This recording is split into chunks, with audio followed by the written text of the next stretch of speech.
Nilinaw ng Commission on Higher Education kung bakit ipinahinto sa state universities and colleges ang pagtanggap ng grades 11 at 12.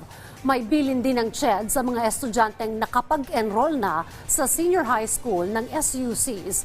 May ulat si Daniel Manalastas. Ipinaliwanag ni Commission on Higher Education Chairperson Prospero de Vera ang naging basehan sa pagpapatigil ng senior high school program sa mga state universities and colleges. Ilan sa katanungan na sinagot ni de Vera ay kung paano yung mga grade 11 students na nakapag-enroll na. Ayon kay Chairman de Vera, tapos na ang transition period. Puno na ang mga SUCs at kailangan ng gamitin ang mga silid-aralan at mga teachers. Tapos na rin ang kasunduan ng DepEd at CHED tungkol sa nasabing programa. Yan pag-uusapan natin with DepEd yan. Baka namang pwedeng i-extend yung voucher for at least 1 year para sa mga estudyante kung sila'y natanggap na. No?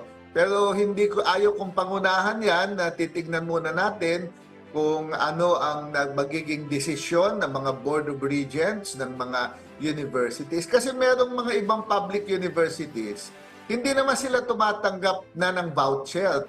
Ayon sa chairman ng CHED, may ilang SUCs na humihiling pa na magpatuloy ang programa. Pero daraan daw ang mga ito sa pag-uusap. Para naman sa mga grade 12 students, may palugit naman ng CHED. Yung grade 12 na naka-enroll sa kanila, patapusin na lang nila.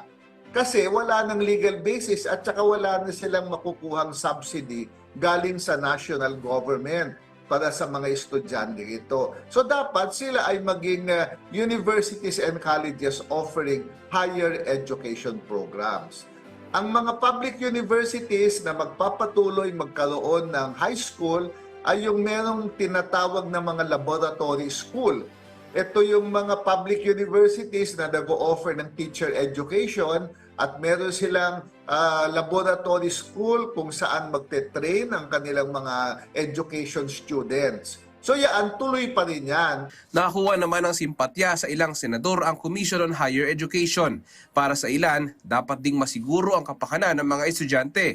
Tama lang na i-phase out na yung kanilang accommodation because of the transition, but make sure that just as before, kaya nga sila nag-accommodate para nga walang maapektuhan eh. Just mag-i-inventaryo nila, may maapektuhan ba o wala. Pag merong maapektuhan, then ituloy na lang nila ng definite period of time. In the first place, kaya sila nagkaroon ng ganyang programa para nga walang maapektuhan nung pag-transition natin sa K-12. Sabi naman ni Senate Majority Leader Joel Villanueva, dapat din pag-aralan ang epekto nito sa mga estudyante. Inaasahan niyang may maayos na koordinasyon ang CHED at Department of Education upang masigurong hindi maaantala ang edukasyon ng mga estudyante. Ayon naman sa DepEd, para sa mga recipient ng voucher program, wala namang maaapektuhang mag-aaral. Daniel Manalastas para sa Bayan.